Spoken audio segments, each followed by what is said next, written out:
Of course, as well as giving presents, it's also the time of year for eating and drinking. The cheese in there is fantastic, but we shouldn't overdo it.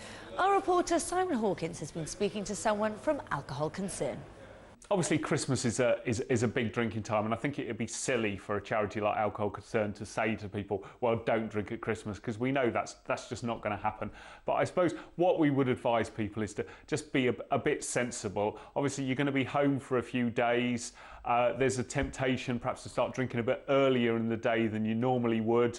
And then obviously you've got the consequences of that during the day. I mean, if you start drinking at 11 o'clock in the morning, you're going to be hungover in the afternoon, or unless you carry on drinking, in which case you're going to be very drunk.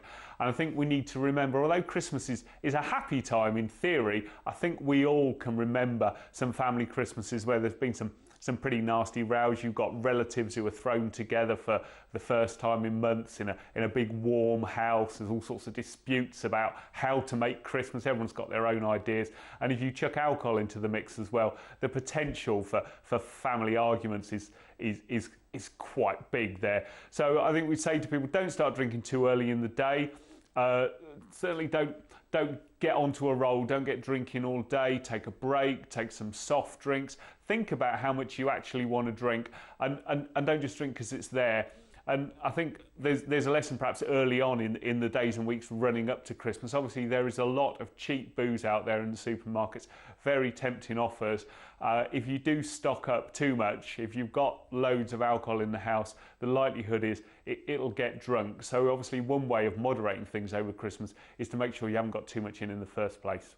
Drinking on an empty stomach is never a particularly good idea, because the alcohol goes straight into your bloodstream. So obviously eating when you're drinking will slow the speed at which the alcohol goes into your body. It also generally slows your drinking too. If you're eating at the same time rather than just knocking back the alcohol, you're going to drink more slowly.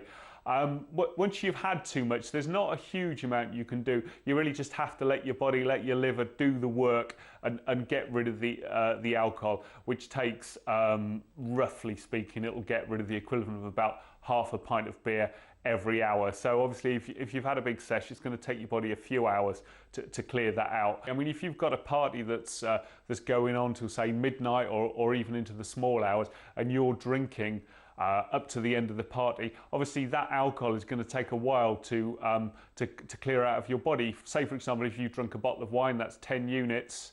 That's going to take about 10 hours to leave your body. So if you were drinking up till midnight, and then you get up at say 7 or 8 and you go off to do something in the car in the morning, it is entirely possible that you'll be unfit to drive. It's very possible you'll be over the legal blood alcohol limit, which obviously has all sorts of consequences for you if you have an accident or if you get stopped by the police.